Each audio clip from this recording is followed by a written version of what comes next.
Cześć! Dzisiaj w Muzycznym Subiektywie zespół na życzenie publiczności, co oczywiście nie oznacza, że ja też go nie lubię. Ich wczesne płyty należą do absolutnej hardrockowej czy heavy metalowej klasyki. Mają status legendy, a ich kawałki coverowały m.in. Metallica, Iron Maiden czy Soundgarden, mimo że sam zespół nigdy nie zrobił wielkiej kariery. Trzech gości, a hałasowali jak cała orkiestra, w dodatku jadąca walcem. Przed Wami, prosto z Walii, Budgie.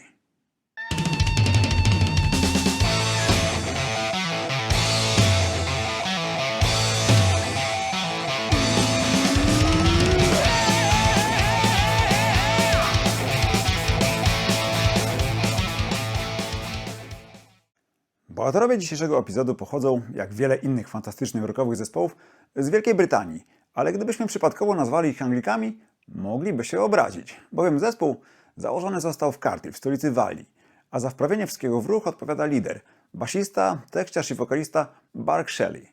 Dokładnie John Bark Shelley, urodzony 10 kwietnia 1950 roku w Cardiff, który muzyczną przygodę zaczynał, podobnie jak wielu jego rówieśników, od fascynacji Beatlesami.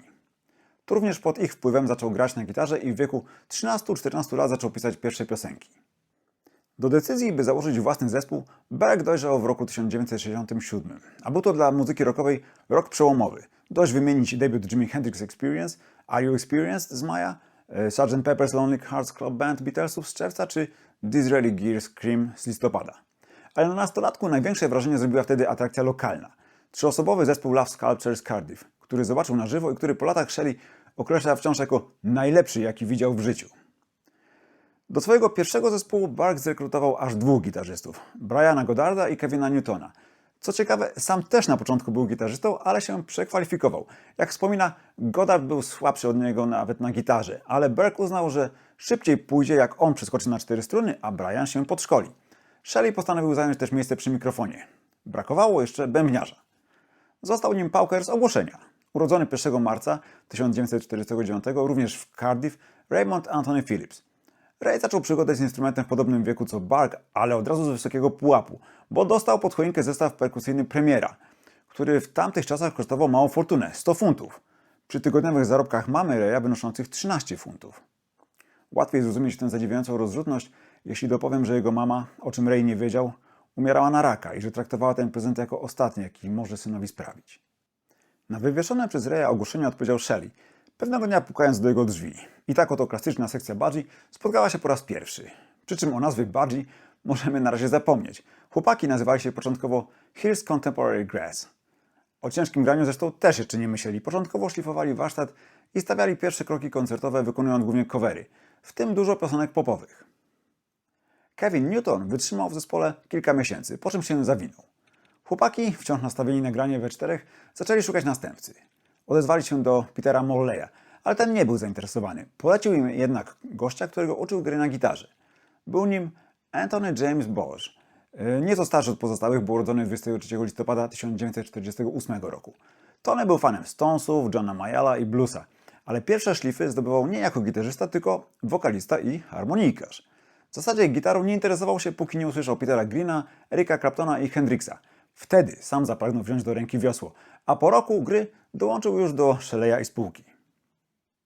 W tym też okresie kapela zmieniła nazwę na Budgie, co oznacza po angielsku papuszkę falistą.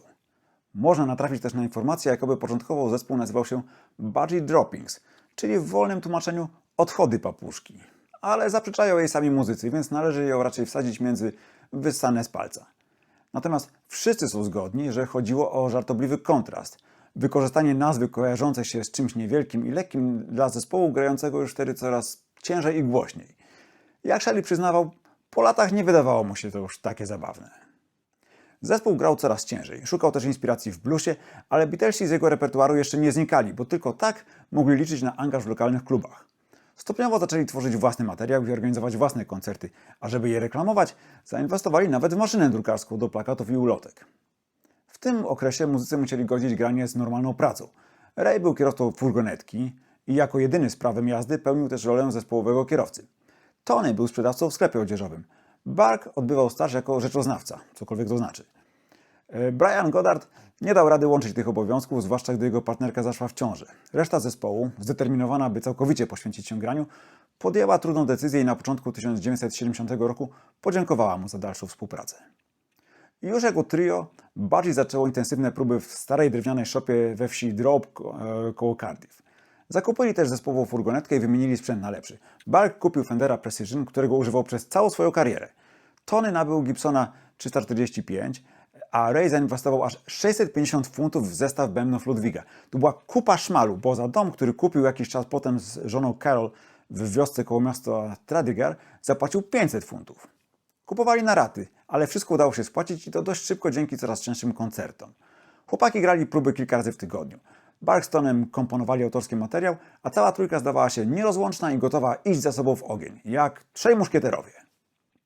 W 1969 roku w świecie rocka zaszła prawdziwa muzyczna rewolucja, wraz z ukazaniem się dwóch pierwszych płyt Led Zeppelin, odpowiednio w marcu i październiku. Zapanowała moda na cięższe granie, w ślady Zeppelinów poszli m.in. Deep Purple i Black Sabbath, a także muzycy z Budgie. Opłaciło się, bo taki repertuar interesował Rogera Baina, producenta pierwszych płyt Black Sabbath, który szukał innych, dobrze rockujących zespołów. Bain pojawił się z Sabbathami w walijskich Rockfield Studios koło Monmouth, by pracować nad ich drugą płytą Paranoid. W przerwach od nagrań oddawał się poszukiwaniom młodych talentów i tak zetknął się z Budgie. Bain zaprosił zespół do Londynu na nagranie demówki. Pojawił się jednak problem. Kasa. Na taki wyjazd potrzebne było sporo siana. Zespół nie mógł sobie na to pozwolić. I tutaj, na białym koniu, wjeżdża na scenę Winsor Walby. Był to młody przedsiębiorca budowlany, który w ramach eksperymentu zorganizował kiedyś w Cardiff koncert popularnych The Tremolos, supportowanych przez Budgie. Koncert okazał się klapą, ale Walby zaznajomił się z naszymi bohaterami i zupełnie bezinteresownie wsparł ich, gdy tego potrzebowali.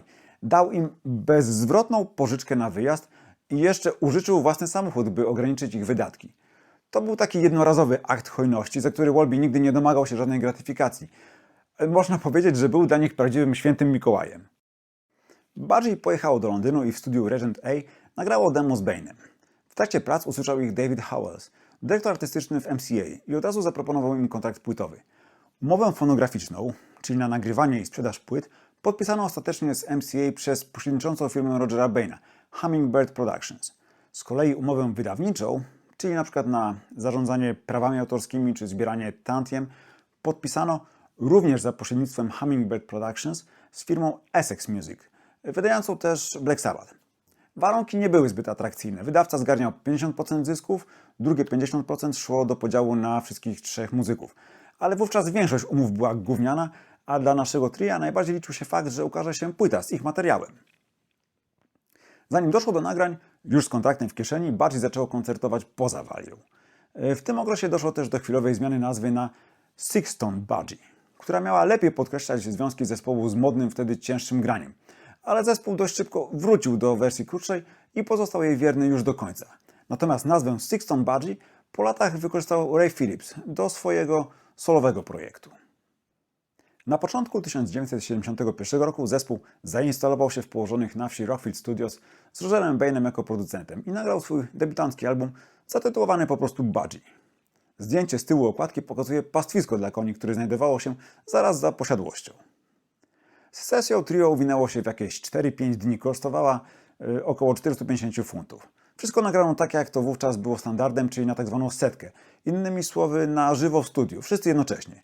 Nie bawiono się specjalnie w eksperymenty realizatorskie, w związku z czym płyta jest dość surowa, można rzec pierwotna i bardzo ciężka, m.in. dzięki bębnom Phillipsa, nagrywanym ze specjalnie poluzowanymi membranami, aby uzyskać głuche, głębokie brzmienie.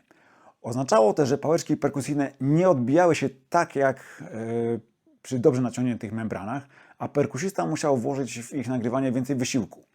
Ale opłaciło się, bębny brzmiały potężnie tak jak chcieli.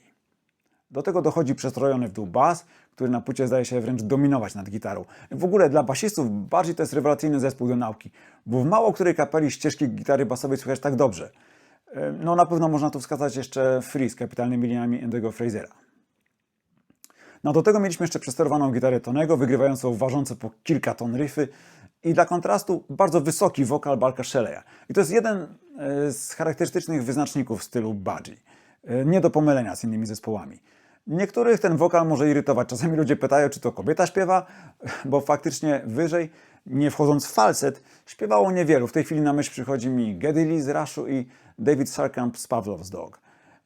Bardziej wypadało to świetnie, bo w ten sposób wokalista spokojnie przebijał się przez ciężki podkład. Do tego nie możemy zapominać o melodiach. W Budgie zawsze stawiono na połączenie ciężaru z melodyjnością i pewnie dlatego słucha się tego tak dobrze. To nie jest mocne granie bez pomysłu i feelingu. W ich piosenkach zawsze znajdziemy dużo chwytliwych patentów. Album zaczyna się numerem Guts, który rozjeżdża słuchacza niczym walec. Jest nie za szybko, za to ciężko i rytmicznie. Zaczyna gitara Tony'ego w jednym głośniku, zaraz potem dochodzi sekcja i wszystko zaczyna ważyć 10 razy więcej. Na dobrym sprzęcie i przy odpowiednim rozkręceniu sami możemy poczuć te tytułowe flaki, bebechy. I gdy już myślimy, że wiemy, z czym mamy do czynienia, oto nagle zaskoczenie.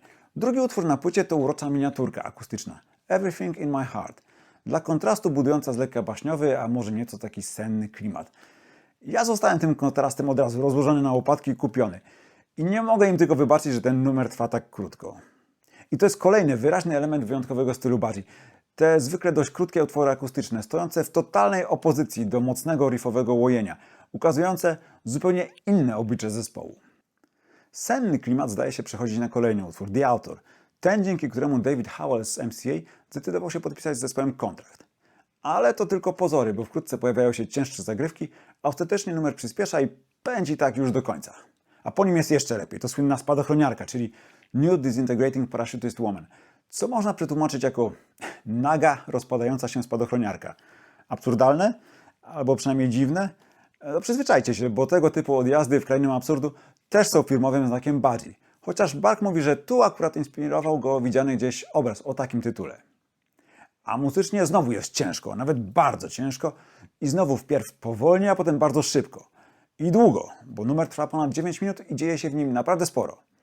Po rewelacyjnym głównym riffie i zwrotkach śpiewanych częściowo w kontrze do niego, ten zabieg nazywany jest w muzyce call and response, czyli zawołanie i odpowiedź.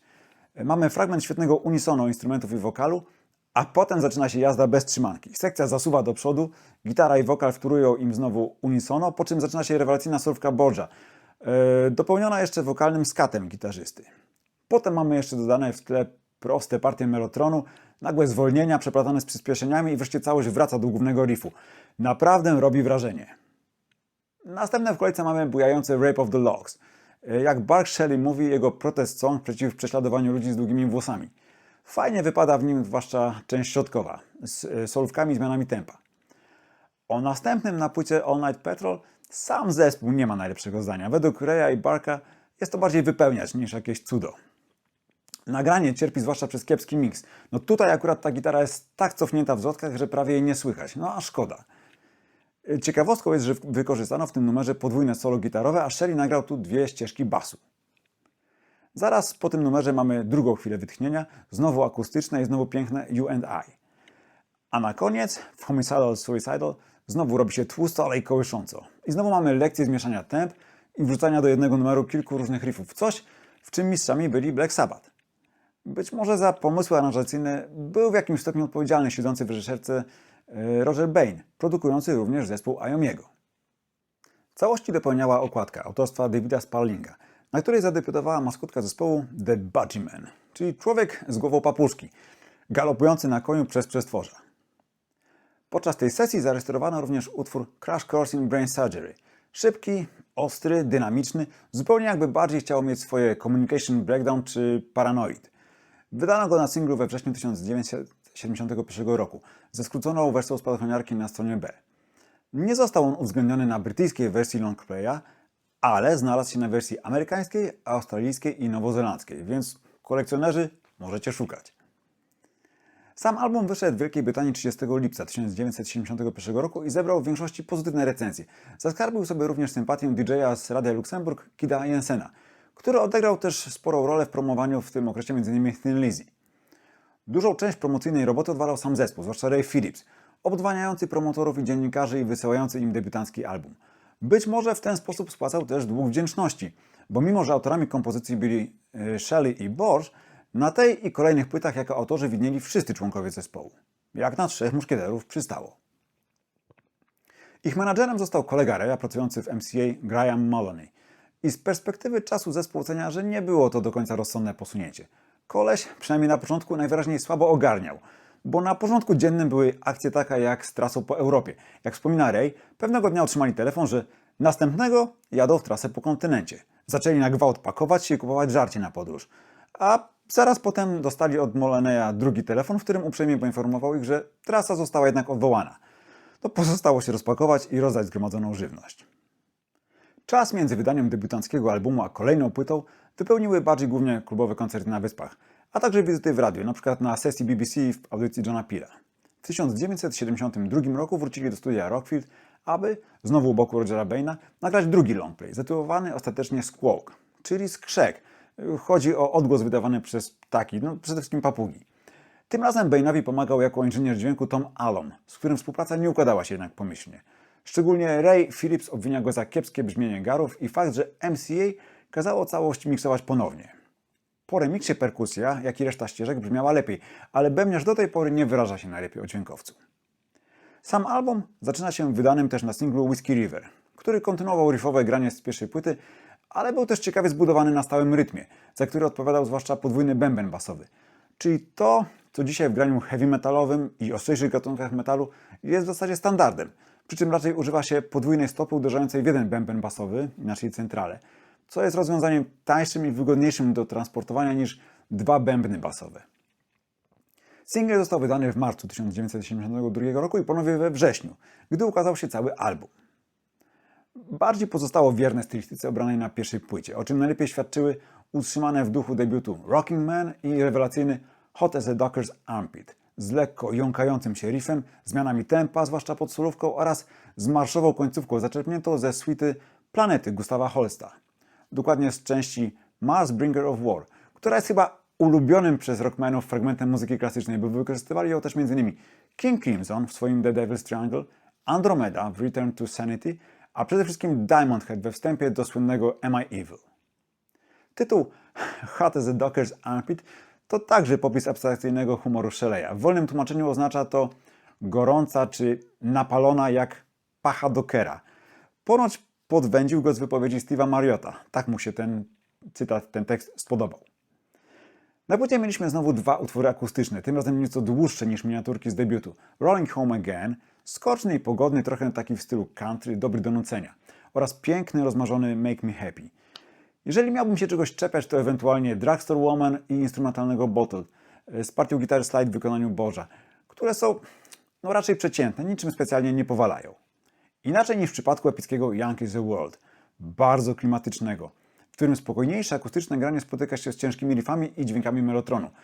To jest zdecydowanie punkt kulminacyjny albumu, z przejmującą surfką gitary. Aczkolwiek i następujący po nim Stranded zaliczam do mocniejszych punktów. Utrzymany w szybkim tempie, klasycznie napakowany riffami, z fragmentami granymi unisono, wokalnym skatem i partią gitary puszczoną od tyłu stanowi świetne zakończenie płyty i zachęca do ponownego odpalenia. Nagrywanie Squawk trwało jakieś 6-7 dni i znowu kosztowało, w porównaniu z budżetami topowych artystów, grosze, jakieś 900 funtów. Przy czym cena obejmuje też drugie miksowanie, bo z efektów pierwszego wytwórnia nie była zadowolona. Tym razem okładkę zaprojektował Roger Dean, słynny grafik znany ze współpracy m.in. z Yes. Na froncie pojawił się futurystyczny odrzutowiec z dziobem w kształcie ptasiej czaszki. Z tyłu Budgie Man w stroju pilota. Na tylnej okładce widnieje również zdjęcie zespołu przy maszynie budowlanej, które udało się zrobić, zanim zespół został przegoniony z terenu budowy. Squawk ukazało się we wrześniu 1972 roku, rok po debiucie, i ponownie zebrało niezłe recenzje, chociaż obie propozycje bardziej dalekie były od zawojowania list przebojów, podobnie jak single. Promocji albumu towarzyszyły wizyty w radiu i w telewizji oraz liczne koncerty. Zanim jednak do nich doszło, Ray Phillips musiał przejść zabieg chirurgiczny. Przyczyną był włos wrastający u podstawy jego kręgosłupa. Jak się potem okazało, był to pierwszy tego typu przypadek w kraju i po latach Ray został poproszony, żeby pokazać swoje plecy studentom medycyny. Rok 73 bardziej zaczęło oczywiście koncertowo, ale zaraz potem, bo już 12 lutego, znowu zjawili się w Rockfield Studios, by zarejestrować trzecią płytę. Tym razem nie towarzyszył im Roger Bain, zespół sam zajął się jej produkcją, mając do pomocy tylko inżynierów dźwięku, Pata Morana i Kingsleya Warda. Rozstanie z Bainem było podyktowane rozwiązaniem umowy z Hummingbird Productions, pośrednikiem w umowach między zespołem a wytwórnią płytową MCA i wydawcą Essex Music. Zespół zorientował się w tym okresie, że przy pierwszych dwóch albumach Producenci zarabiali więcej niż oni, że generalnie ktoś ich robi na kasę. Gdy na początku roku zaczęły się strajki górników i regularne przerwy w dostawie prądu uniemożliwiły granie koncertów, muzykom bardziej w oczy zajrzało niemalże widmo głodu. Nie mogli zarabiać na koncertach. Z umowy fonograficznej kasa wsiąkała w Hummingbird Productions, nic prawie do nich nie docierało, a z umowy wydawniczej dostawali grosze.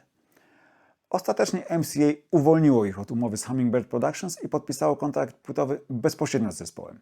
Ale niekorzystna umowa z Essex Music pozostała w mocy. Zespół, nie renegocjował jej. Jak wspomina Ray Phillips, byli młodzi, podjarani tym, że mają kontrakt, niespecjalnie dbali o pieniądze. Efektem nierenegocjowanej umowy było m.in. to, że gdy wiele lat potem Metallica nagrała ich covery i według Larsa Ulricha zapłaciła za to 6-cyfrową kwotę, muzycy zobaczyli tylko część tych pieniędzy. Nowy album zatytułowano Never Turn Your Back on a Friend, a autorem tytułu był Ray Phillips, przy czym nie tyle był to jego pomysł, co fraza użyta podczas rozmowy w studiu. Obecny przy tym Dave Howells z MCA Records od razu ją podłapał, obstając, by tak nazwać nowy krążek, a zespół nie oponował. Jak się okazało, wzięcie produkcji w swoje ręce wyszło zespołowi tylko na dobre. Płyta stanowi duży krok naprzód w stosunku do poprzedniczych, zarówno jeśli chodzi o brzmienie, jak i jakość kompozycji. To drugie można oczywiście tłumaczyć naturalnym rozwojem spółki autorskiej Shelley Bosch. Natomiast to świetne brzmienie uzyskane w studiu, klarowne, a jednocześnie ciężkie, było wyraźnym znakiem, że zespół doskonale wie, jak chce brzmieć, a także jak to osiągnąć. W efekcie otrzymaliśmy longplay, który przez wielu fanów uważany jest za najlepsze osiągnięcie tria, z czym jak najbardziej się zgadzam. Zresztą trudno by było inaczej, skoro album zaczyna się od genialnego Breath Fun, z szybkim, wściekłym riffem, który postawiłby na nogi chyba umarłego. Co ciekawe, jego autorem jest basista, ale brzmienie gitary przypominające tnącą piłę zawdzięczamy oczywiście Bożowi. Utwór pędzi na złamanie karku, ale w środkowej części muzycy wrzucili do niego akustyczne interludium, które jak dla mnie tylko dodaje temu numerowi uroku. W warstwie tekstowej utwór nie mówi wcale o jakimś miłośniku chleba, tylko pieniędzy, bo bread to slangowe określenie forsy. Choć Shelley uważa po latach, że słowa są niezgrabne i nonsensowne, to generalny przekaz złapać łatwo. Miłość do mamony rodzi chciwość i oddaje kontrolę nad naszym życiem rządzy pieniądza. To nie jest drogą, którą należy podążać, jeśli chcemy zachować naszą wolność i niezależność. Jeśli o mnie chodzi, to gdyby na płycie znalazł się tylko ten jeden numer, już byłaby wspaniała. A mamy na nie przecież dużo więcej dobrego. Po piętach Brett Fanowi depcze również szybkie Baby Please Don't Go, bluesowy standard Joe Williamsa, znany wtedy m.in. z wykonaniem Damn, a potem chociażby z wersji AC/DC z Bonem Scottem. Według Tonego Borza powód umieszczenia jej na płycie był prozaiczny. Zespołowi brakowało autorskiego materiału. Poza tym byli już wcześniej namawiani, by nagrać jakiś cover, więc moment wydawał się odpowiedni. I faktycznie ich pulsująca transowa wersja wypada fantastycznie. Potem mamy chwilę na złapanie oddechu dzięki kolejnej pięknej akustycznej miniaturze You Know I'll Always Love You. A po niej atakuje nas długi, złożony tak naprawdę z 3 osobnych części You Are the Biggest Thing Since Powdered Milk. Pierwszą częścią jest solówka Raya Phillipsa na perkusji, ze zmodyfikowanym studyjnie brzmieniem, które, jak po latach mówi Phillips, maskuje trochę niedoskonałości jego popisu. Z ostatecznego efektu sam bębniarz nie jest do końca zadowolony, mówi, że teraz zagrałby to solo inaczej, ale w chwili nagrywania albumu bardzo mu zależało, żeby je na płycie umieścić. Spierał się to długo z Shelleyem, który nie chciał sola perkusji na albumie. Nie dlatego, żeby miał coś do umiejętności Raya, po prostu nigdy nie przepadał za takimi popisami. Jakby nie było, solo Phillipsa stało się integralną częścią utworu, który przechodzi jeszcze 2 metamorfozy. Wpierw w typowy dla bardziej ciężko toczący się walec, ale ze spokojniejszym refrenem, a potem w szybszy i ostrzejszy numer ze śpiewającym i bardzo dobrze w tej roli wypadającym gitarzystą. No a sam tytuł to dla mnie jest klasyka stylu Budgie. W wolnym tłumaczeniu jesteś najlepszą rzeczą od czasu mleka w proszku. Zresztą następujący po nim In the Grip of a Tire Fitter's Hand również się do niej zalicza, no bo jak inaczej, skoro mówimy o znalezieniu się w uścisku gościa zakładającego opony. Muzycznie to również bardziej w wybornej formie. Kolejny ważący niemało riff, nieomal transowy rytm, przestrzenna solówka i ciekawie zaaranżowana końcówka. Potem kolejny akustyczny przerywnik Riding My Nightmare, jak zawsze miły dla ucha. No może poza tymi falsetami w refrenie, które jak dla mnie są tak na pograniczu irytacji. A potem utwór przez wielu uważany za opus magnum Budgie, czyli Parents. Kawałek ponad 10-minutowy, w sumie o prostej konstrukcji, ale wspaniale zaaranżowany. Od potężnego, niemalże orkiestrowego wejścia, przez spokojniejszą część śpiewaną, aż po solówki Tonego Boża, który wydobywa ze swojej gitary takie płaczliwe dźwięki niczym kwilenie mew, podkreślające przejmującą wymowę piosenki. Tęsknotę za niewinnym czasem dzieciństwa, utraconym poczuciem bezpieczeństwa i bliskością rodziców, którzy z perspektywy czasu przestają jawić się jako ludzie, którzy ograniczali naszą wolność nakazami czy zakazami, a jako kochające osoby troszczące się i martwiące o swe pociechy. Piosenka wybitna, zapadająca długo w pamięć i która chyba jeszcze mocniej przemawia do człowieka, gdy nie tylko myśli o swoich rodzicach, ale i gdy sam jest rodzicem. Sesja do Never Turn Your Back on a Friend trwała jakieś 8-9 dni i kosztowała około 1200 funtów. Zaraz po jej nagraniu zespół ruszył w trasę. Przy ich dochodach dłuższy okres bez grania narażał ich na długi. Nie mogli sobie na to pozwolić. Płyta została wydana 18 maja 1973 roku, a za jej okładkę, jedyną rozkładaną w katalogu zespołu, ponownie odpowiadał Roger Dean, który tym razem zaprojektował też słynne logo Budgie, wykorzystywane od tamtej pory do samego końca zespołu. To, że wyszło spod ręki Deana, widać na pierwszy rzut oka, zwłaszcza jeśli postawimy koło niego logo Yes, OCBC, Greenslade czy wytwórni Virgin. I w sumie mieli szczęście, bo wkrótce potem grafik stał się sławny, a co za tym idzie, finansowo poza zasięgiem Budgie. Zresztą finanse stały się też, jak to często bywa, początkiem końca oryginalnego składu Budgie. Obecnie zespół ten dorobił się statusu kultowego i może nam się wydawać, że w latach swojej świetności musieli być wielkimi gwiazdami. Prawda wygląda jednak zupełnie inaczej. Nawet teraz nie jest jakoś super znany, zwłaszcza na Wyspach, a w czerwcu 1974 roku, zaraz po wydaniu kolejnego albumu In For The Kill, magazyn Music Week podał, że pierwsze 3 albumy Budgie sprzedały się łącznie w nakładzie 50 000. Szczerze? Bardzo słabo, biorąc pod uwagę ówczesne wyniki topowych zespołów czy nawet kapel średniego formatu. Nic dziwnego, że Budgie skazani byli na granie po klubach i barach, a wejściem na wyższy poziom okazały się dopiero trasy w 73 i 74 roku z supportującymi ich Judas Priest, na których grali dla kilkuset osób. Kilkuset osób, żadnych tysięcy. Nic więc dziwnego, że w tej sytuacji Ray Phillips, mający na utrzymaniu żonę i dziecko, a do spłaty m.in. hipotekę domu, zaczął się zastanawiać, dokąd to wszystko zmierza. Miał wrażenie, że wszyscy dookoła zarabiają na ich wysiłkach i talencie, tylko nie oni. Podobnie miał wrażenie, że zespoły zaczynające po nich, jak chociażby Judasi, z którymi zresztą bardzo się zaprzyjaźnili, robią karierę, podczas gdy ich stoi w miejscu. Na pewno winny za tę sytuację był kiepski management i niewystarczające wsparcie wytwórni. Dość powiedzieć, że żadna z tras koncertowych po Stanach, planowanych kolejno w latach 72, 73, 74 i 75 nie doszła do skutku. Zespół zawitał za ocean dopiero w 1976 roku. W przypadku Never Turn Your Back on a Friend doszło nawet do tego, że płyta nie została wydana w Ameryce, choć sama wytwórnia MCA przyznawała, że jest to najbardziej udane dzieło zespołu. Amerykańscy fani, a trochę ich było, musieli importować płyty z Europy. No normalnie kosmos jakiś. Ray chciał gruntownej zmiany w podejściu do zarządzania zespołem od strony biznesowej, ale jego sugestie czy żądania nie spotykały się ze zrozumieniem kolegów z zespołu, o wytwórni nie wspominając. Ray tłumaczy, że mając więcej życiowych zobowiązań niż koledzy, szybciej dorósł i szybciej zaczął patrzeć na sprawy bardziej pragmatycznie. Berg i Tony byli wciąż idealistami, marzycielami i wolnymi duchami. Mogli grać swoją muzykę, wydawać płyty i jakoś się z tego utrzymywać, więc nie widzieli za bardzo problemu. Rayowi to jakoś nie wystarczało. Na początku listopada 1973 roku Budgie zagrało 3 koncerty w Zoom Club we Frankfurcie, a zaraz potem perkusista ogłosił swoje odejście. Jak to zwykle bywa, to samo wydarzenie ma różne wersje w zależności od tego, kto opowiada historię. Według Tonego Ray nie odszedł z własnej woli, tylko został przez nich poproszony o odejście. Boż mówi, że Phillipsa bardziej od grania zaczął interesować, by stać się sławnym i zarabiać więcej kasy, a także by kontrolować zespół. Prawdą jest, że to Ray zajmował się promocją i finansami ze strony kapeli, podczas gdy Tony i Berg kierowali w obszarze artystycznym. Wizja Raya oznaczała zdaniem Tonego również granie rzeczy bardziej komercyjnych, czyli zejście ze ścieżki, którą sobie obrali na początku, a tego reszta składu nie chciała. Jednocześnie Ray potrafił się mocno wykłócać o solo perkusyjne na Never Turn Your Back on a Friend. Początkowo trwało ono 15 minut i Ray chciał je umieścić na płycie w tej wersji, na co pozostała dwójka absolutnie nie chciała się zgodzić, skracając je ostatecznie do 2 minut. Zdaniem Tonego i Berka, Ray, który lubił popisywać się na koncertach, chciał gwiazdorzyć i pożądał sukcesu nawet za cenę pójścia na artystyczne kompromisy. Mimo prób Shelley'a i Boża, porozumienie okazało się niemożliwe. Prawda leży zapewne gdzieś po środku. Natomiast fakt pozostaje faktem. Z końcem 1973 roku Budgie zostało bez perkusisty. Ponieważ mieli zaklepane koncerty, sytuacja nie była najciekawsza. Z kłopotu wybawił ich Dave Cork, ówczesny menadżer Judas Priest, który właśnie załatwił koncerty dla swoich podopiecznych i dla Budgie.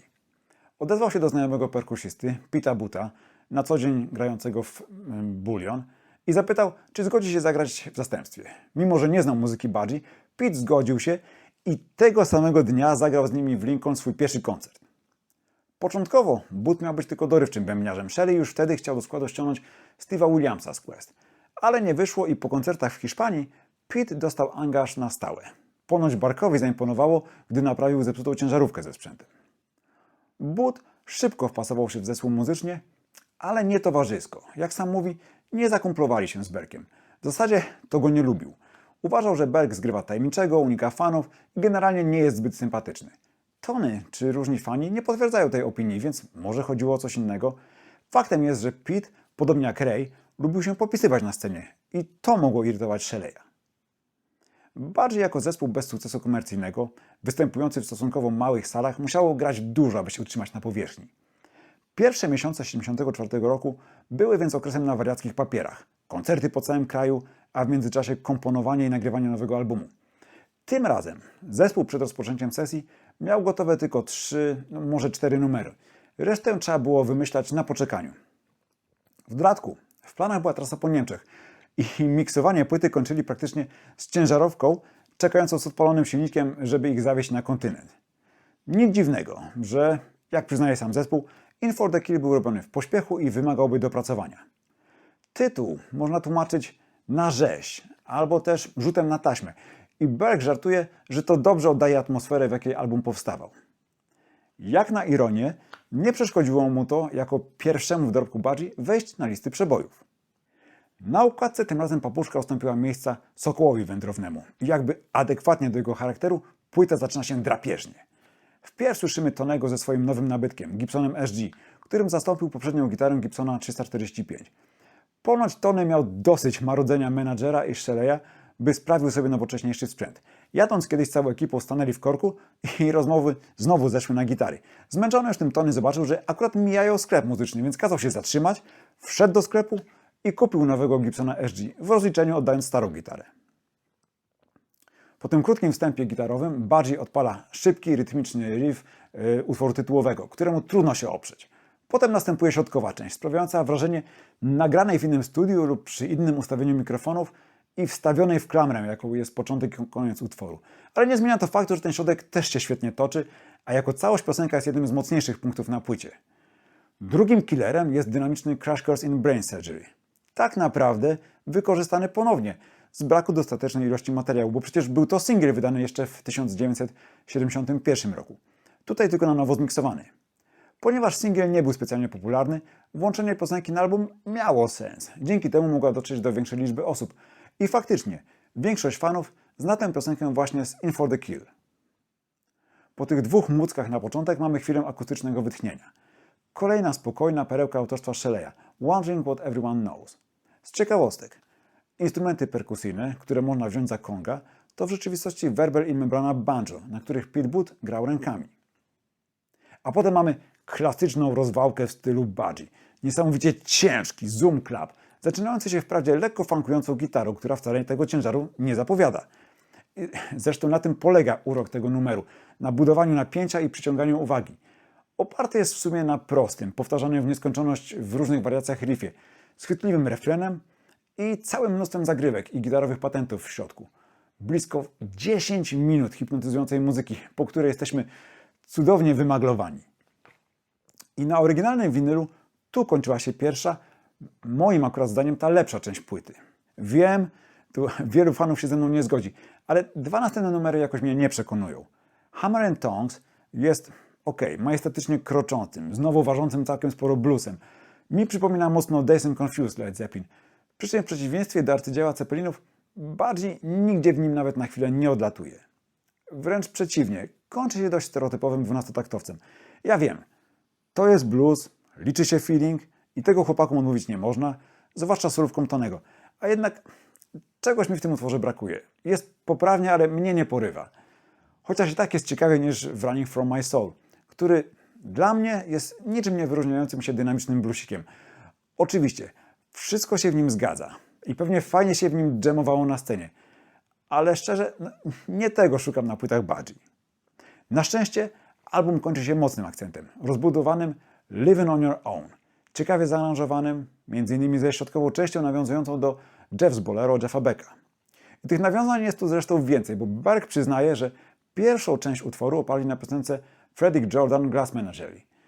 Te zapożyczenia wynikały z braku własnego materiału i zmęczenia, zwariowanym tempem oraz przerywanym charakterem pracy nad płytą. Jeśli nawet wyszło nad podziw dobrze. Autorami kompozycji byli znowu Borch i Shelley. Taka przynajmniej jest ich wersja. Pete Booth ma na ten temat inne zdanie. Uważa, że wniósł do zespołu dużo więcej niż mu to oddają, że jego brzmienie i sposób gry stoi w dużej mierze za sukcesem albumu i że powinien być uwzględniony jako współautor chociażby Hammer and Tongs. Nic dziwnego, że między nim a Shelleyem dochodziło do tarć. Jak już wspomniałem, In For The Kill było pierwszą płytą Budgie, która trafiła na listy przebojów, osiągając miejsce 29, ku zaskoczeniu samego zespołu. Ale jak tłumaczy ich menadżer Graham Moloney, to nie była zasługa bardziej przebojowego materiału, tylko przemyślanej strategii. Album wydano 17 maja 1974 roku, po kilku miesiącach koncertowania, dzięki czemu ludzie, którzy widzieli ich na koncertach, zaraz potem mogli kupić ten nowy album. Ta płyta wcale nie sprzedała się dużo lepiej od poprzednich. Liczyło się po prostu wyczucie czasu i fakt, że naraz kupiło ją wiele osób. To taka subtelna różnica. Niestety, a może z punktu widzenia Shelley'a stety, zespół nie wykorzystał szansy, by wskoczyć na wyższy poziom. W udzielanych wtedy wywiadach Berg był najczęściej zmęczony i oziębły. Wcale nie ekscytował się sukcesem. Obawiał się, że zbytnia popularność spowoduje, że na koncerty zaczną przychodzić ludzie przypadkowi, którzy nie będą rozumieli muzyki zespołu i na których niespecjalnie mu zależało. Generalnie ani Berg, ani Tony nie byli osobami prącymi na szkło i niespecjalnie zależało im na zdobywaniu sławy. Nic więc dziwnego, że sława też pozostawała dość obojętna na ich urok. Interesów nie ułatwiała też decyzja zespołu, by nie przenosić się do Londynu, tak jak robiło to wiele innych kapel chcących się wybić, no chociażby Thin Lizzy. Zdecydowaliby zostać w Walii i to nie ułatwiało sprawy. A z drugiej strony zespół nie mógł liczyć np. na wsparcie producentów popularnego programu telewizyjnego Old Grey Whistle Test, bo oni ich zwyczajnie nie lubili, ich muzyki. Nie pomógł też fakt, że mimo wydania płyty w USA, trasa za oceanem znowu została odwołana, więc niepromowany album siłą rzeczy poległ. Wszystko to składa się w jakimś stopniu na ten dla wielu fanów do tej pory niezrozumiały fenomen słabej popularności zespołu. In For The Kill Budgie promowało koncertując przez kilka kolejnych miesięcy, aż w listopadzie 1974 roku znowu zwolnił się stołek perkusisty. I znowu wersje są sprzeczne. Tony i Berg mówią, że poprosili Pete'a o odejście, argumentując to problemami personalnymi i niedopasowaniem stylistycznym. Booth twierdzi, że sam podjął taką decyzję z powodów osobistych i że tak naprawdę nigdy nie uważał się za członka zespołu, tylko za wynajętego muzyka. Jego zdaniem nigdy nie był towarzysko w pełni zaakceptowany przez resztę zespołu, ale dodaje też, że nawet gdyby był, to i tak nie bawiłby się z nimi za dobrze. Innymi słowy, obu stronom rozstanie powinno wyjść w tych okolicznościach na dobre. Jeśli chodzi o Bootha, grał potem w kilku kolejnych kapelach, ale bez większych osiągnięć, a tantiemy z In For The Kill nie przyprawiały o zawrót głowy. Shelley i Borch mieli zdecydowanie więcej powodów do zadowolenia, bo jeszcze w grudniu udało im się wreszcie zwerbować do składu Steve'a Williamsa, który ich zdaniem był lepszy technicznie od Pete'a, nie gwiazdorzył jak obaj poprzednicy, za to błyskawicznie odnalazł się w kapeli. Steve urodził się 17 września 1953 roku, więc był kilka lat młodszy od pozostałych, za to miał ze sobą granie m.in. w progresywnym Quest, więc o jego warsztat koledzy mogli być spokojni. Wkrótce zresztą miał okazję się wykazać podczas sesji nagraniowej do singla I Ain't No Mountain i znajdującego się na stronie B numeru Honey. Kompozytorem I Ain't No Mountain był człowiek spoza zespołu, Andy Fairweather Low, a sam numer był dość daleki od tego, czego można by się po Budgie spodziewać, zwłaszcza jeśli weźmiemy pod uwagę pogodny refren. Trochę dziwi decyzja o jego nagraniu, jeśli weźmiemy pod uwagę wcześniejszą niechęć Shelley'a i Borcha do komercyjnych pomysłów Raya Phillipsa. A jednak jest w nim coś, co sprawia, że ja go lubię. Zwrotka ma zadziorny riff i niechlujny wokal Barka, który zbliża się trochę do rapowania, no a refren jest po prostu chwytliwy, no co poradzę. Singiel wydano 7 lutego 1975 roku, a I Ain't No Mountain trafił potem jeszcze na następny longplay Bandolier. Nagrywając go, Budgie znowu weszło do studia Rockfield, tym razem na 2 tygodnie. Ale większość materiału mieli już skomponowaną, więc obyło się bez stresu i pośpiechu towarzyszącego nagrywaniu In For The Kill. Na płycie znalazło się tylko 6 numerów, trwa raptem 34 minuty, ale jest to jedno z najmocniejszych dokonań ich dyskografii. Z czystym, soczystym brzmieniem, świetną produkcją i kapitalnym materiałem. Przy okazji nieco przewietrzono styl zespołu, dzięki czemu na płycie słychać więcej luzu i swobodnego grania, chociaż ciężaru jej nie brakuje. Ale to jest inny ciężar gatunkowy niż na pierwszych płytach. Tak naprawdę na In for the Kill Budgie po raz ostatni przejechali się po słuchaczach walcem. Od Bandolier ich muzyka stała się nieco lżejsza. Zyskała na polocie, finezji, znalazło się miejsce na kombinowanie z innymi stylami. Stracili za to tę pierwotną surowość, taką pewną, powiedzmy, toporność charakteryzującą wczesne płyty. Nie dziwi mnie zatem, że są fani, dla których liczą się tylko 4 pierwsze płyty zespołu. No ja akurat do nich nie należę, dalsze płyty również lubię, a Bandolier to wręcz uwielbiam. Sama płyta zaczyna się chwacko i dynamicznie. Breaking All the House Rules startuje klasycznie, od gitarowego riffu i akcentów z sekcji rytmicznej, by po chwili rozpędzić się do całkiem niezłego tempa i lecieć tak przez dobre 7 minut, serwując co rusz kolejne zmiany riffów. Zaraz potem mamy spokojne Sleep Away, śpiewane przez Shelley'a falsetem, zwiewne i ulotne, a przy tym świetnie bujające dzięki fragmentom w rytmie bossanowy. Z kolei w Who Do You Want For Your Love zespół flirtuje z klimatami funkowymi, głównie za sprawą gitary Boża, chociaż mamy też cięższe riffy, a nawet dźwięki harmoniki. Widać wyraźnie, że na etapie tej 5. płyty chłopaki mieli już dość dotychczasowej szuflady i postanowili wystawić z niej głowy. Echa funku pobrzmiewają też w następnym na płycie. Bardzo rytmicznym I Can See My Feelings, z kapitalnym, rwanym riffem wzmocnionym gitarą akustyczną. Singlowy I Ain't No Mountain wydaje się w tym towarzystwie najsłabszym numerem, ale jak już wspominałem, ma swój urok. No a na koniec mamy prawdziwy majstersztyk. Napoleon Bona Part 1 and 2. Zaczynający się bardzo spokojnie od gitary akustycznej i spokojnego śpiewu Berka, potem stopniowo zagęszczający się, gdy dochodzą pulsujący bas i hi-hat, aż wreszcie przechodzący w taką klasyczną heavy metalową galopadę.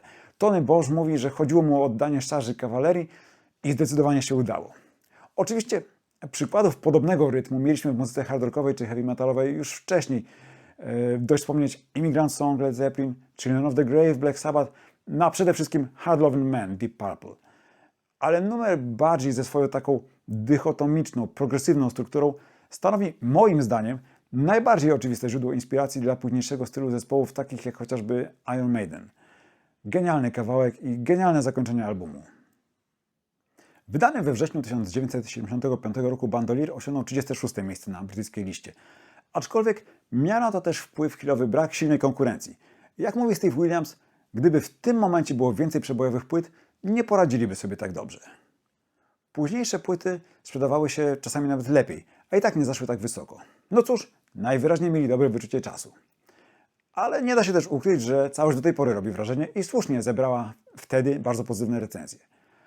Okładkę projektował tym razem Patrick Woodruff, któremu zespół powiedział, że chcieliby coś w stylu Planety Papug, odwołując się do słynnej Planety Małp, przy czym, jak Berg zauważa, grafik potraktował to trochę zbyt dosłownie. Zaraz po premierze zespół ruszył w trasę, na której zadebiutował też dodatkowy gitarzysta rytmiczny, Muff Isaac, kolega Steve'a Williamsa z Quest.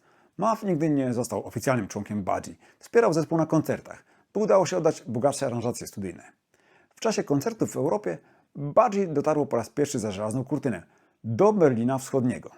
I w czasie tej podróży przeżyli też niezwykle dramatyczną przygodę.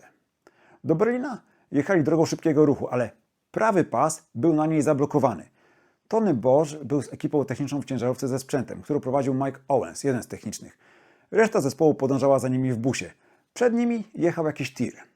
W pewnym momencie zepsuły się hamulce w ciężarówce ze sprzętem i groziło jej wjechanie w pojazd przed nimi.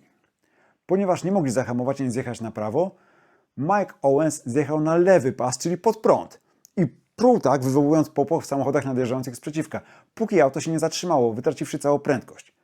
Zapytany, czemu to zrobił, Owens odparł ze spokojem, że oni mieli pobocze, na które mogli zjechać, on nie. Po czym udał się na poszukiwanie kogoś, kto ich dalej poholuje. Niestety, sukcesu Bandolier znowu nie udało się wykorzystać. Tym razem przez konflikt z wytwórnią MCA. Według kontraktu bardziej wisiało wytwórnie 5 płyt i po wydaniu Bandolier nadszedł czas na podpisanie nowej umowy lub zakończenie współpracy. MCA, widząc płytę na listach, zaproponowało zespołowi umowę na kolejne 5 lat, ale jej warunki nie odpowiadały Grahamowi Moloneyowi, menedżerowi Budgie. Poza tym MCA postawiła ultymatum. Albo zespół podpisze umowę, albo oni zrezygnują z promocji Bandolier i płyta nie trafi do sklepów w USA. Chamska zagrywka wkurzyła Moloneya i Shelley'a, którzy i tak rozglądali się za inną wytwórnią. Mając lepszą, jak się wydawało wtedy, ofertę z firmy A&M, która gwarantowała większe pieniądze i trasę po Stanach, zespół zdecydował się przejść do nich. Z perspektywy czasu Steve Williams, który akurat tych warunków zaproponowanych przez MCA nie odbierał jako niekorzystnych, uważa, że to był największy błąd, jaki zespół popełnił. W dużym uproszczeniu. Budgie miało pretensje do MCA, że nie promują ich dostatecznie i że wciąż nie wysłali ich za ocean, czego najwyraźniej do tej pory nie chciała amerykańska część korporacji. Szef A&M, Derek Green, zapewniał, że u niego Budgie będzie miało dużo lepiej. I faktycznie, jeśli chodzi o warunki finansowe, sytuacja się poprawiła. Natomiast wytwórnia ta miała zupełnie inny profil muzyczny. Budgie było w ich portfolio wykonawcą zupełnie innej bajki. I sami pracownicy A&M, którzy na co dzień mieli się zajmować ich interesami, zwyczajnie nie rozumieli zespołu i ich muzyki. No a trudno angażować się w coś, czego nie kochasz, czy nawet nie lubisz. Poza tym, A&M zdecydowało, że Budgie powinni wpierw nagrać album w ich barwach, który oni chętnie wypromują w Stanach, a dopiero potem wydadzą tam Bandolier.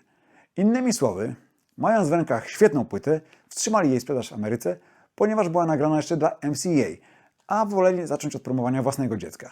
W związku z tym przymuszony zespół po 7 miesiącach od wydania Bandolier znowu wrócił do Rockfield Studios. Tym razem jednak sytuacja była zupełnie inna i nic nie układało się tak, jak powinno. Po pierwsze, zespół nie miał gotowego materiału. Mieli pomysły na może 2-3 utwory. Shelley i Bosch wcale nie byli zadowoleni, że każe im się nagrywać album, gdy nie są gotowi, ale zarezerwowano studio i postawiono ich przed faktem dokonanym.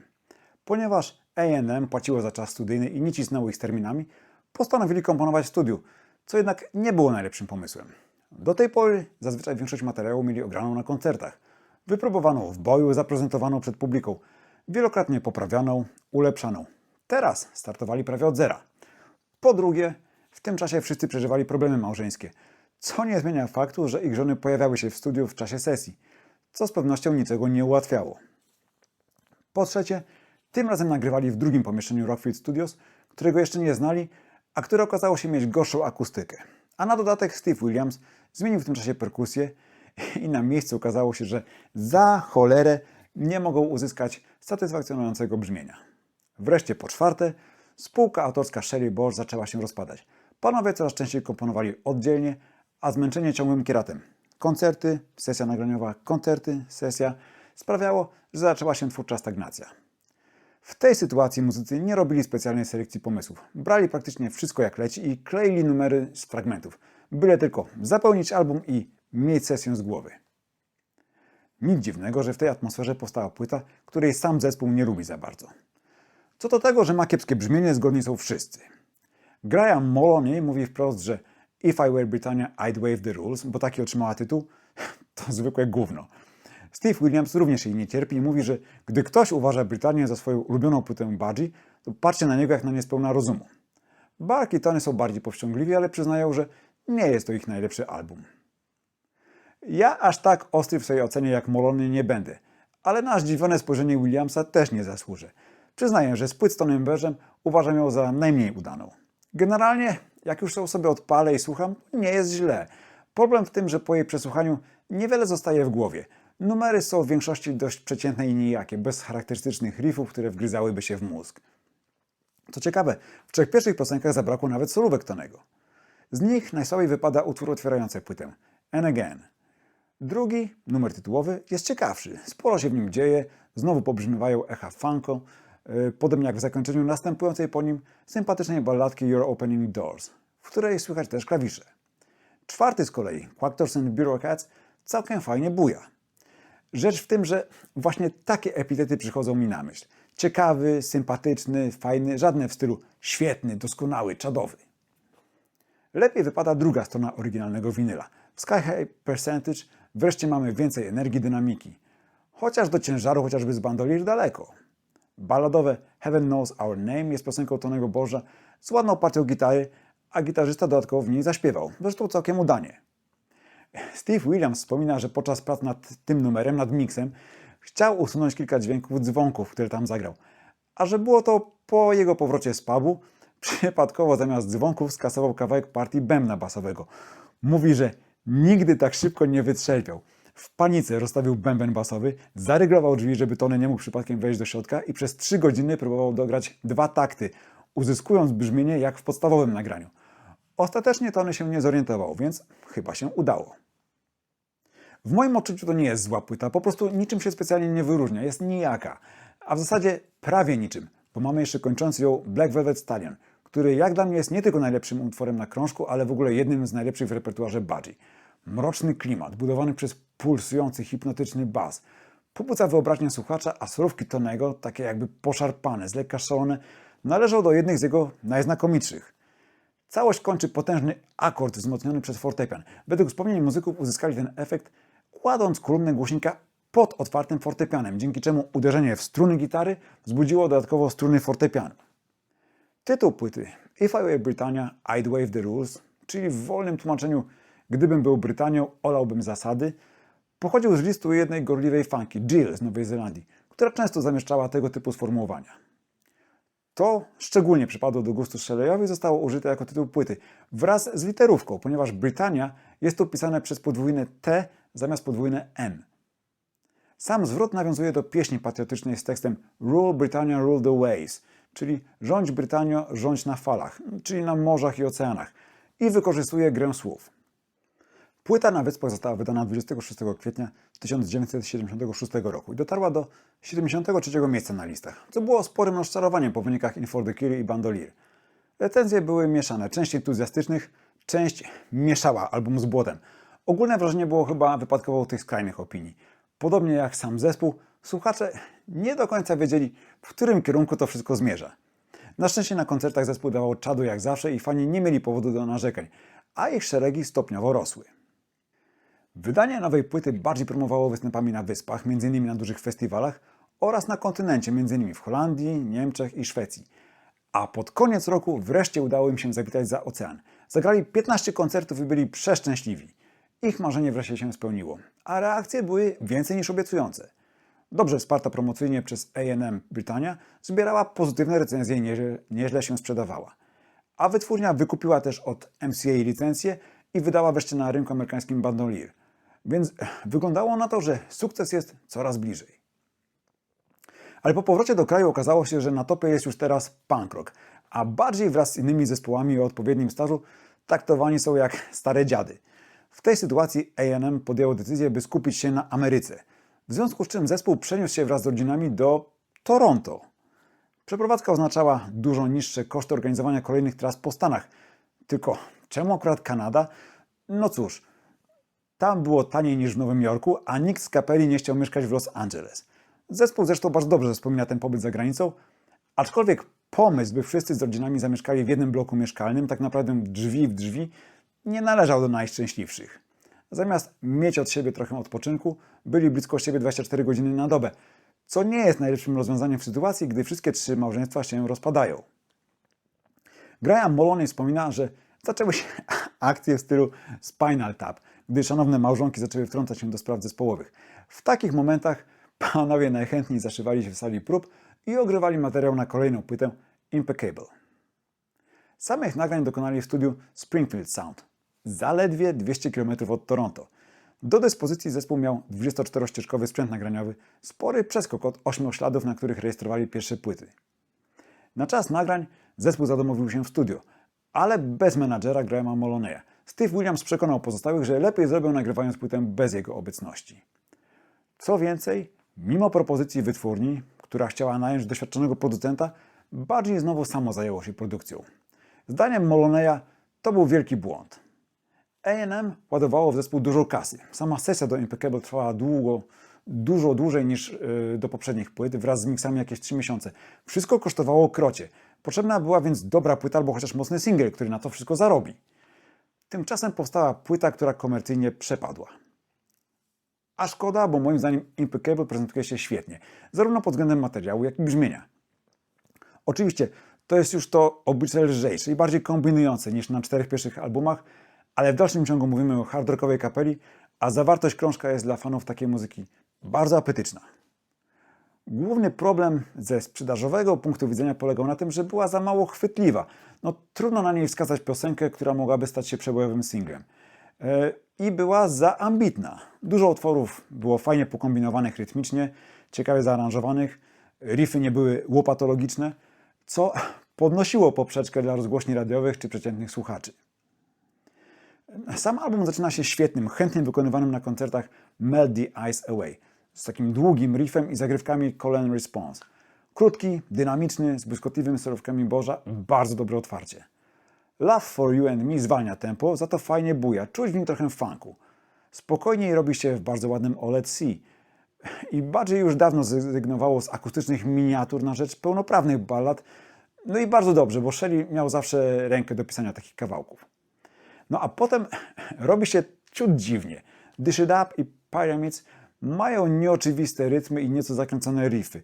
Znowu pobrzmiewa w nich funk i chęć poeksperymentowania, chociaż ten drugi kończy się klasyczną jazdą w szybkim tempie. Dla kontrastu mamy Smile Boy Smile. Energiczny, pogodny, w rytmie shuffle i bluesowo-rock'n'rollowym stylu. Zdecydowanie najbardziej chwytliwy na całym krążku. Zresztą wydany na singlu, był też nagrany do niego teledysk. Na Impeccable znajdziemy też dwa numery najlepiej nawiązujące do dawnego riffowania w średnich tempach. I'm a Faker Too i Don't Dilute the Water. Ten drugi w stylu starego Budgie, złożony jakby z dwóch osobnych numerów, z których jeden zamyka drugi w klamrę. A na okrasę mamy jeszcze kolejną gustowną balladę Don't Go Away, z klimatycznym początkiem na gitarze akustycznej, podobno granej na werandzie przed studiem i z odgłosami cykat w tle. Tony i Berg do tej pory są z płyty zadowoleni. Boż mówi, że była dla nich naturalnym etapem rozwoju. Gdy łoi się przez ileś lat to samo, można poczuć się znudzonym i chcieć spróbować czegoś innego, po to, by za jakiś czas wrócić do korzeni. Steve Williams z kolei uważa, że wraz z Britannią Impeccable to najsłabsze krążki, jakie nagrał z Budgie. I co ciekawe, po części za ten stan rzeczy obwinia siebie. Tłumaczy, że to jego warsztat i umiejętności, a także doświadczenie w graniu ambitniejszej muzyki zachęciły Barka i Tonego do eksperymentowania i stylistycznych poszukiwań, które nie wyszły bardziej na dobre, przynajmniej pod względem komercyjnym. Graham Moloney był rozczarowany albo wręcz załamany, podobnie jak w przypadku Brytanii. Dla niego powrót do prostego, ciężkiego grania był oczywistym wyborem już po If I Were Britannia. Zupełnie nie rozumiał, czemu kapela z uporem brnie w inny zaułek. Zanim album się ukazał, grupa zagrała sporo koncertów w Kanadzie i Stanach, m.in. w Teksasie, który stał się prawdziwym bastionem fanów Budgie. To tak, żeby nie było, że są znani i lubiani tylko w Polsce. W wielu miejscach publiczność przychodziła właśnie na nich, nawet jeśli grali jako support, a potem wychodziła, zostawiając gwiazdę wieczoru w niezręcznej sytuacji. Z tego powodu Budgie wyleciało m.in. z trasy z Patti Smith, chociaż według innej wersji Patti wkurzył fakt, że jej muzycy prosili Budgie o autografy. Pod koniec 1977 roku zespół wrócił na stałe do Wielkiej Brytanii, a 11 lutego 1978 wydano Impeccable, promowane 8-koncertową trasą po wyspach, m.in. z występem w londyńskim Hammersmith Odeon. Potem polecieli w trasę do Stanów, rejestrując m.in. koncert w studiu A&M w Los Angeles. Jego zapis dostępny jest na uzupełniających dyskografię płytach Heavier Than Air oraz Radio Sessions. Jest fantastyczną pamiątką z tego okresu. Brzmienie jest świetne, zespół jest zgrany i pełen energii. To jest zdecydowanie gratka dla wszystkich fanów. Polecam. W przeciwieństwie do wielu rockowych zespołów, Budgie nigdy nie było kapelą, z którą wiązały się jakieś ekscesy czy problemy z alkoholem czy narkotykami. To było trzech ciężko pracujących facetów, którym sodowa nigdy do głowy nie uderzyła. Może dzięki temu, że nigdy nie odnieśli sukcesu, który trudno byłoby unieść. A może po prostu dlatego, że tacy byli. Zwykli, sympatyczni, prostoduszni. Bark Shelley w trasach, poza nimi zresztą też, zawsze dbał o formę. Uprawiał jogging, pływał, ćwiczył oddech. Od alkoholu wolał potrawy wegetariańskie. Tony też był spokojny, skryty, bardziej zainteresowany rozwojem jako muzyk niż pokusami rock'n'rollowego trybu życia. Lubił grać koncerty, ale trudno znosił długie trasy, owocujące rozłąką z rodziną. Wreszcie uznał, że ratowanie małżeństwa i los dwóch małych synów, Kingsleya i Chrisa, są ważniejsze od kapeli i postanowił odejść z zespołu. Swoją decyzję zakomunikował wpierw basiście i menadżerowi. Shelley zaakceptował jego wybór bez sprzeciwu czy namawiania, by sprawę przemyślał. Moloney miał nadzieję, że Tony ułoży swoje sprawy i wróci, ale tak się nie stało. Steve Williams był w szoku, gdy poinformowano go o rozstaniu z Bożem. Grupa wystąpiła jeszcze kilka razy na wyspach, w tym zagrała wyprzedany koncert w rodzinnym Cardiff, po czym w Budgie zostali Shelley z Williamsem.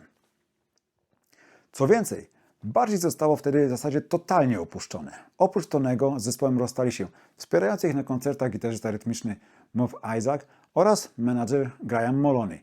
A po słabych wynikach sprzedażowych Brytanii Impeccable z zespołem rozstała się też wytwórnia A&M.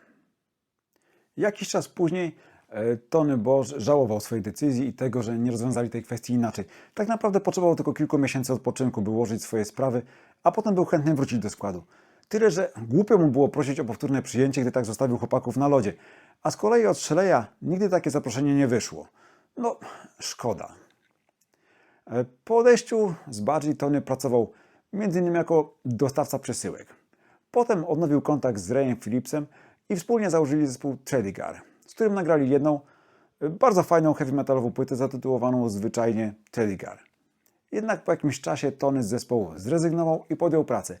Najpierw w sklepie muzycznym, a potem jako renowator mebli. Cały czas komponował i zajmował się amatorską muzyką. Ma na koncie 2 albumy solowe. Te myśli o powrocie do Budgie porzucił już dawno temu. Zadowolony z tego, jak ułożył sobie życie i nie chcąc się wtrącać do tego, jak Shelley kierował dalej zespołem. Ale panowie, póki Bark żył, utrzymywali ze sobą kontakt. Tak więc Tony Bosch ułożył sobie życie poza Budgie, natomiast w 1978 roku bardziej stanęło przed problemem znalezienia następcy Tonego. A co z tego wynikło? Z przyjemnością opowiem Wam w drugim odcinku Muzycznego Subiektywu poświęconego Budgie. Zapraszam na niego już wkrótce. A na razie dzięki za Wasz czas i Waszą uwagę. Pamiętajcie, rozwój Muzycznego Subiektywu zależy też od Was, więc jeśli jeszcze nie subskrybujecie kanału, zachęcam, abyście to zrobili. Podobnie jak pamiętali o polubieniu epizodów i udostępnianiu ich dalej. Oczywiście zachęcam też do komentowania. Wynikają z tego bardzo fajne dyskusje, pojawiają się dodatkowe wątki. Zachęcam również do wspierania kanału na supi.pl. Linki są w opisie odcinka i kanału. Zapraszam też na fanpage. Dzięki za Wasze zaangażowanie, Wasze wsparcie i do zobaczenia niebawem.